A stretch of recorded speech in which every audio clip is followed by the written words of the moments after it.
बाणासुर की बेटी ने सपना देखा, इसका नाम है उषा। बैठ जा बिटिया बैठ जा। दृष्टा कश्चिन्नरा स्वप्ने श्यामा कमल लोचना पीतवासा बृहद बाहु योषिताम हृदयंगमा। इसकी एक सहेली है चित्रलेखा। हाँ, उषा ने कहा अगर मेरा ये पति न बना तो मैं प्राण दे दूँ। अब जाने आदमी में क्या होगा, अब तो नेकी में प्राण दे दो, फिर प्राण दे देंगे, प्राण दे देंगे। अच्छा तुम प्राण दे दोगे तो काऊ को कछु बिगड़ जाए का? और इतने लोगों ने दे दे तो क्या फर्क पड़ गो बोलो? हाँ, जिंदगी जिंदा दिली का नाम है। मुर्दा होकर के जिए तो क्या खाक जिए। कभी मत घबराया करो। आज बाणासुर की बिटिया उषा ने पई सहेली के माध्यम से अनिरुद्ध को चारपाई सहित उठवा मंगाया। दोनों का प्रेम था, दोनों मिले। इधर ध्वजा झुक गई तो बाणासुर ने अपनी बिटिया से कहा तू मेरी कन्या नहीं है, तू तो कुल कलंकिनी है। बेटी बद पाप न होता तो तेरे टुकड़े करवा देता। बेटी बद पाप न होता तो तेरे टुकड़े करवा देता। कुल कलंकिनी जाम खींच दे हमें नमक भरवा देता। कुल कलंकिनी जाम दे हमें नमक भरवा देता।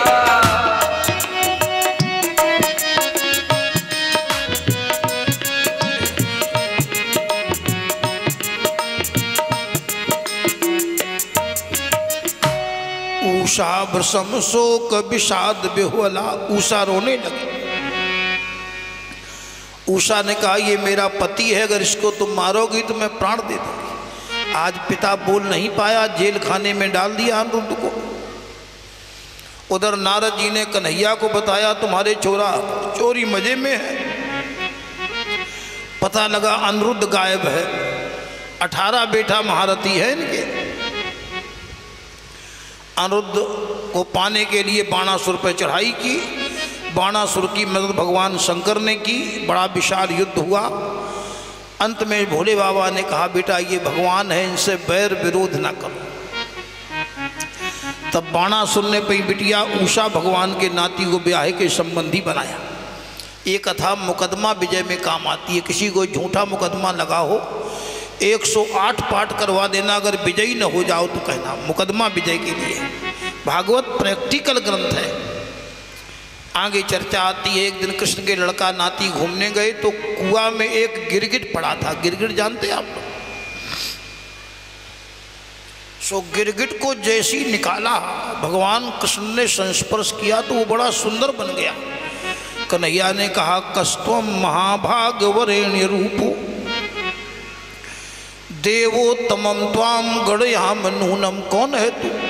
तो ये बोला नृगो नाम नरेंद्रो हम इक्ष्वाकु तनया प्रभु। मेरा नाम नृग है, मैं इक्ष्वाकु का बेटा हूँ। दुनिया में अगर दानियों का नाम सुना होगा तो लिस्ट में पहला नाम हमारा। आकाश के तारे गिन सकते हो, नदियों की धाराएं गिन सकते हो, बालू के कण गिन सकते हो, लेकिन हमने जितनी गैयां दान करी उन्हें गिन नहीं सकते। तो बोले तुमने मरी गाय दही हो है? कहे मरी गैया फटो रुपया भागवत ही पे आउट कहूँ न चले पंडित जी के चढ़ाए दो। हमें पूरी साल बट्टा लगवाउट हो। यानी कितने लोग तो पुराने रुपया अब हूँ चढ़ाए जा कि यह नहीं चला धुन तो चले हैं। कोई नहीं। लोग भगवान के साथ भी छल कपट करते हैं। आज कन्हैया ने जो इसे छुआ तो वो सुंदर बन गया। उसने अपनी कहानी बताई कि एक ब्राह्मण आया, मैंने गौदान किया, भूल से वो गाय गौशाला में आ गई, दूसरे को दान कर दी। एक वस्तु 2 व्यक्तियों को दान नहीं करनी चाहिए, याद रखें। हाँ, भगवान ने पहले लड़का नातियों से कहा स्वदत्ताम परदत्ताम ब्रह्मवृत्ति हरे चया। अपनी दी हुई, दूसरे की दी हुई या मन से संकल्प की हुई, ब्राह्मण की, संत की, मंदिर की और कन्या की संपत्ति का जो एक तिनका भी खाता है उनको 60,000 वर्ष तक विष्टा का कीड़ा बनना पड़ता है। हाँ, तुम लोहा बचा सकते हो लेकिन संकल्प की हुई वस्तु नहीं बचा सकते। अगर भगवान कृपा से परिस्थिति बढ़िया हो तो बिटिया के घर को न खाओ। हाँ, अगर दान करो है तो वह खाना नहीं चाहिए, ये दोष माने जाते हैं। अब परिस्थिति बात अगर गड़बड़ है तो मैं उसके लिए कुछ नहीं कहता। आपत्ति काले मर्यादा नास्ति। नीके भले तुम्हारे बगल में लड़का रहे और तुम बिटिया के यहाँ खाओ, ये दोष माना जाता है। जैसे कछु लड़का बहू है पर निभाओ, क्योंकि जीवन में किसी को रहना तो है नहीं, थोड़े दिन की जिंदगी है, किसी से विरोध ना करो, ये बहुत अच्छा सिद्धांत है।